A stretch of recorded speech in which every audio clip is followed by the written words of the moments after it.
नमस्कार, स्वागत है एक बार फिर से आप सभी का आपके अपने चैनल हनुमान सेवा परिवार में। आशा करते हैं कि प्रभु श्री हनुमान जी और परम पूज्य गुरुदेव बाबा नीम करोली महाराज जी आप सभी भक्तों पर असीम कृपा सदैव बनाए रखें। दोस्तों, भक्त की भक्ति अगर सच्ची हो तो महाराज जी उसे बार बार संदेश पहुंचाते हैं। संदेश का तात्पर्य यहाँ पर संकेत से है। कुछ ऐसे आयाम, कुछ ऐसी घटनाएं जिनके द्वारा बाबा अपने भक्तों को इस बात की स्पष्टता और गहराई देते हैं कि मैं तुम्हारे कितना नज़दीक हूँ। क्योंकि कई बार एक मनुष्य भक्ति में तो रहता है, परंतु साथ ही सांसारिक जीवन के कार्यक्रमों में उलझकर वह बार बार स्वयं के अंदर निराशा को धारण करने लगता है। महाराज जी कहते हैं कि जिसके ऊपर ईश्वर का हाथ होता है उसे इस धरती पर किसी बात के लिए निराश होने की कोई आवश्यकता नहीं।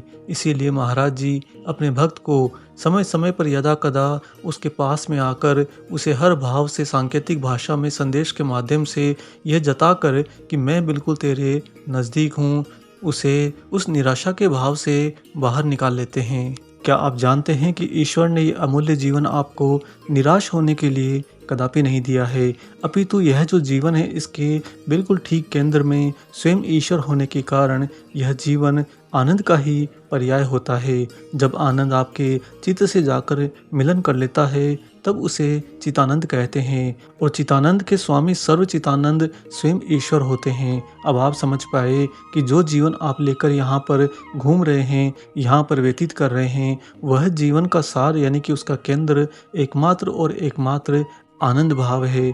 अतः मनुष्य को यहाँ पर किसी भी प्रकार की निराशा के अंदर कदापि नहीं आना चाहिए। और महाराज जी अपने भक्तों के प्रति इस बात की पूर्ण दृढ़ता बनाए रखते हैं कि उनका भक्त कभी भी जीवन में निराशा का शिकार ना हो।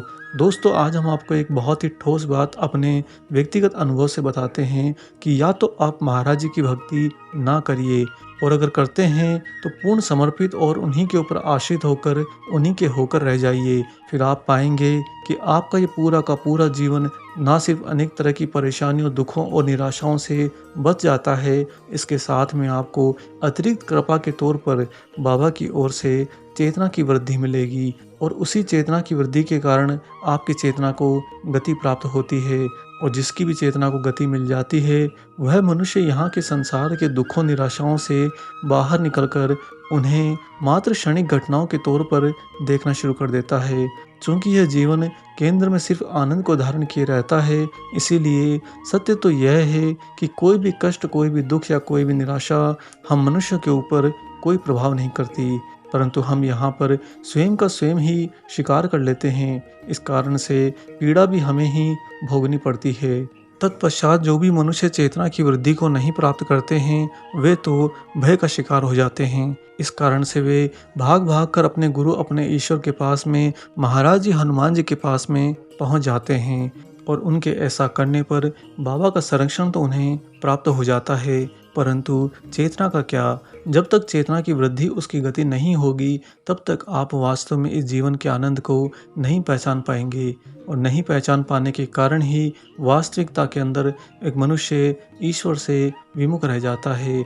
आपने अनेक लोगों को ये कहते सुना होगा कि पूरे जीवन भर हमने बहुत भक्ति करी, बहुत कर्मकांड किए, बहुत ईश्वरीय सेवा भी करी, परंतु हमें आखिर मिला क्या? यह जो प्रश्न चिन्ह मनुष्य के जीवन में आ जाता है, इसका मुख्य कारण होता है चेतना का गतिमान नहीं होना, उनकी चेतना का ढक जाना। जिन मनुष्य की चेतना ढकी रहती है वह अपने जीवन के अंदर पुनः घूम फिर के उन्हीं दुख, निराशाओं के भय में फिर से आकर गिर जाते हैं। अतः जो बात हमने आपसे बहुत ही ठोस कही कि या तो आप भक्ति मत कीजिए, और अगर आप भक्ति करते हैं तो पूर्ण रूप से, संपूर्ण रूप से महाराज जी को, हनुमान जी को समर्पित होकर रहिए। क्योंकि दोस्तों, महाराज जी अपनी स्वेच्छा से अलौकिक और भौतिक आयाम का मिश्रण करने में पूर्ण सामर्थ्यवान हैं, और उनकी इन लीलाओं का साक्षी होने या उन्हें पहचानते समय हो सकता है कि मनुष्य फिर से भयभीत हो जाए अगर वह उन्हें पूर्ण रूप से समर्पित नहीं होता है। जो मनुष्य महाराज जी को संपूर्ण रूप से समर्पित होता है उस मनुष्य के लिए इन लीलाओं का प्रभाव मात्र कृपा और आनंद रस से ज़्यादा कुछ नहीं होता। जो भक्त पूर्ण रूप से महाराज जी को समर्पित हो जाते हैं उन भक्तों के साथ में तो बाबा अलौकिक और भौतिक आयाम का मिश्रण चुटकी बजाते ही कर देते हैं।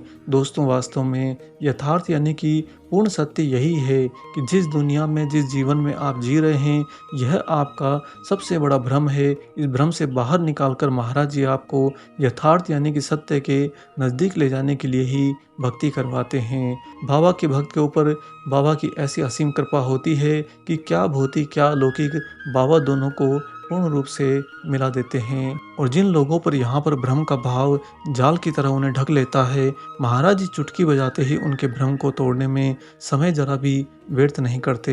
एक ऐसी छोटी घटना पहले आपको सुनाते हैं। महाराज जी जब कैंची धाम में एक बार बैठे थे, उस समय कुछ समृद्ध लोग बाबा के लिए बहुत तरह तरह के स्वादिष्ट व्यंजन बनाकर लाए थे। सामने एक बहुत ही गरीब स्त्री महाराज जी के लिए खिचड़ी बनाकर एक छोटे से स्टील के डब्बे में भरकर लाई थी, परंतु वह बहुत सकुचा रही थी कि इतने अमीर लोगों के सामने मैं कैसे महाराज जी को अपने साथ लाई खिचड़ी का भोग लगा पाऊंगी। और वह जो समृद्ध लोग बाबा के लिए तरह तरह की मिठाइयाँ लेकर आए थे, उन्होंने एक बड़े थाल में सारी मिठाइयों को अलग अलग श्रृंगार रूप में सजा कर रखा था। बाबा के समक्ष लाने के पश्चात वे लोग एक ही करके एक एक मिठाई के बारे में बाबा को बड़े ही चाव और अहम भाव से बताने लगे, जैसे कि बाबा ने कभी वह मिठाइयाँ खाई ना हो या फिर देखी ना हो। महाराज जी कुछ एक क्षण तक उनकी बातों को सुनते रहे। फिर बाबा ने वह थाल अपनी ओर खींचा और सारी मिठाइयों को अपने हाथ से चूरते हुए, उन्हें मसलते हुए एक आकार कर दिया। अब जो अलग अलग समृद्ध लोग वहां पर खड़े थे, उनकी बोलती बंद हो गई, क्योंकि कोई भी मिठाई अब पहचानने में नहीं आ रही थी। किसे वह कहते कि ये मेरी है या किसे वह कहते कि यह सर्वोपरि मिठाई है। बाबा ने सबको एकाकार कर दिया। दोनों आयाम को महाराज जी ने वहाँ पर मिश्रित कर दिया। और ठीक इसी तरह से बाबा अलौकिकता से भौतिकता में आने में एक क्षण भी नहीं लगाते। आज आपको बाबा की एक ऐसी सत्य घटना सुनाते हैं जिस पर यकीन करना उन लोगों के लिए मुश्किल हो जाता है जो महाराज जी को समर्पित नहीं होते। और वहीं पर जो लोग महाराज जी को पूर्ण रूप से समर्पित होते हैं, उन लोगों के भक्ति भाव की दृढ़ता इस घटना को सुनने के बाद में और ज़्यादा गहरी हो जाएगी। दोस्तों, महाराज जी की एक अमेरिकी महिला भक्त जिनका नाम श्रीमती राधा जी था, वह अपने जीवन का एक बहुत ही अनूठा अनुभव सुनाती हैं। वह कहती हैं कि ये घटना सन 1973 के आसपास की है। श्रीमती राधा की सास ने मेक्सिको से चांदी की 7 चूड़ियाँ लाकर उन्हें उपहार में दी थी। वह रोज रात को सोने से पहले उन चूड़ियों को उतार कर पलंग से लगे अपने श्रृंगार दान में रख देती थी। फिर पहनने से पहले उनकी दोबारा गिनती कर लेती थी, क्योंकि चांदी की चूड़ियां होने के कारण वह कीमती थी और उनकी जिम्मेदारी श्रीमती राधा के ऊपर ही थी। श्रीमती राधा जी अपने व्यक्तिगत जीवन में महाराज जी के प्रति बहुत ही ज़्यादा समर्पित रहती थी। वह बाबा के रूप में परमपिता ईश्वर को देखती थी। उन्हीं दिनों एक रात्रि को सोने के पश्चात राधा जी को स्वप्न आया और उनके स्वप्न में बाबा जी प्रकट हो गए। अति तेज दिव्य प्रकाश में से बाहर निकलकर आते महाराज जी को देखकर श्रीमती राधा ने आगे बढ़कर बाबा को प्रणाम किया। इसके बाद में उन्होंने पूछा कि महाराज जी, मैं आपकी क्या सेवा करूं? दोस्तों, उस समय सपने में श्रीमती राधा ने वह 7 चांदी की चूड़ियां अपने हाथों में पहन रखी थी।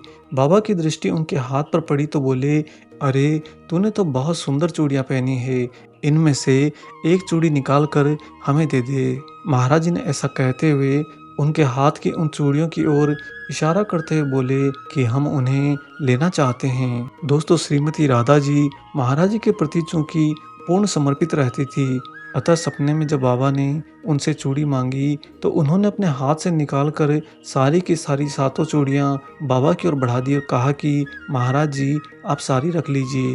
तब बाबा मुस्कुराए और बोले कि नहीं नहीं, तुम इन चूड़ियों को फिर से पहन लो, हम तो सिर्फ एक ही चूड़ी लेंगे। महाराज जी का आदेश पाकर श्रीमती राधा जी ने उन चूड़ियों को वापस से अपने हाथ में पहनना शुरू किया और एक चूड़ी जो रह गई वह उन्होंने बाबा की ओर बढ़ा दी। दोस्तों, जो ही महाराज जी ने श्रीमती राधा जी से वह चूड़ी ग्रहण करी, तुरंत ही उनका सपना टूट गया। वह एकदम से हड़बड़ाकर उठकर बिस्तर पर बैठ गई और सोच विचार करने लगी कि यह सत्य है या फिर वह सत्य था। वह अगले कुछ क्षणों तक इस भाव में से बाहर नहीं निकल पाई। तत्पश्चात उन्होंने पानी पिया, परंतु उनके मन में अभी भी एक व्याकुलता बनी थी कि बाबा जो उनसे एक चूड़ी लेकर गए थे, क्या वह एक सपने का हिस्सा है? अतः उन्होंने अपनी व्याकुलता को शांत करने के लिए जिस श्रृंगार दान में वह रोज अपने हाथ की चूड़ियों को उतार कर सोने से पहले वहां पर रख कर सोती थी, श्रीमती राधा जी ने सपना टूट जाने के बाद में पानी पीने के पश्चात अपने उसी श्रृंगारदान को खोल कर देखा। दोस्तों, सामने का दृश्य देखकर उनके तो होश ही उड़ गए, क्योंकि उन्होंने देखा कि सपने में जिस तरह महाराज जी ने मात्र एक चूड़ी उनसे मांगी थी, बिल्कुल ठीक उसी तरह से इस भौतिक अवस्था में उस श्रृंगारदान में रखी 7 चूड़ियों में से वही एक चूड़ी गायब है। श्रीमती राधा जी को तो काटो तो खून नहीं, वह कुछ भी नहीं समझ पा रही थी। क्या महाराज जी सच में आए थे? अगर बाबा सच में आए थे तो वह सपना कैसे हुआ? सपने में महाराज जी ने अगर मुझसे चूड़ी मांगी तो यहाँ पर रखी यह भौतिक वस्तु यानी कि हाथ की चूड़ी गायब कैसे हुई? और अगर गायब हुई है तो गायब होकर गई कहाँ पर है? क्या महाराज जी ने इसे ग्रहण कर लिया है? क्या बाबा इसे लेने के लिए ही सपने में इस तरह अलौकिक भाव में उन्हें दर्शन देने आए थे? ऐसे अनेक सवाल श्रीमती राधा जी के मन और मस्तिष्क में छप गए। आने वाले लंबे काल तक वह इन पर कभी-कभी रुक-रुक कर विचार करती रही। अंत में उनका निष्कर्ष वही निकला कि बाबा ने उनकी भक्ति से उन्हें प्रसन्न होकर अलौकिक और भौतिक का मिश्रण करके प्रत्यक्ष में दिखाया, जिसका तात्पर्य ये है कि अलौकिक दुनिया जितनी महाराज जी की है, उतना ही यह भौतिक जगत भी बाबा का ही है। बाबा जी इस भौतिक दुनिया के समस्त संसाधनों पर पूर्ण अपना नियंत्रण रखते हैं। अतः जब जीवन में आपको किसी भी प्रकार के भौतिक संसाधनों की कमी होगी दोस्तों, तो पूर्ण रूप से निश्चिंत रहिए, महाराज जी आपके लिए सारी व्यवस्था कर देंगे। कोई भी ऐसा काम या कोई भी ऐसा संसाधन नहीं जिसकी व्यवस्था करने में बाबा समर्थ ना हो। महाराज जी इसके साथ में आपको अलौकिक आशीर्वाद के तौर पर चेतना की गति भी प्रदान करेंगे। आज की इस घटना के द्वारा बाबा ने ये प्रत्यक्ष कर दिया कि आपके जीवन का अलौकिक और भौतिक सार उन्हीं के नियंत्रण में है, उन्हीं के वश में है। वह चाहे जितना इसे अपनी स्वेच्छा से विस्तार दे सकते हैं। तब भला आपको अपने जीवन में महाराज जी के प्रति पूर्ण रूप से समर्पित होने में क्या दिक्कत हो सकती है? आप अपने जीवन में बाबा के साथ में जुड़ गए हैं तो सदा उनके साथ में जुड़े रहिएगा।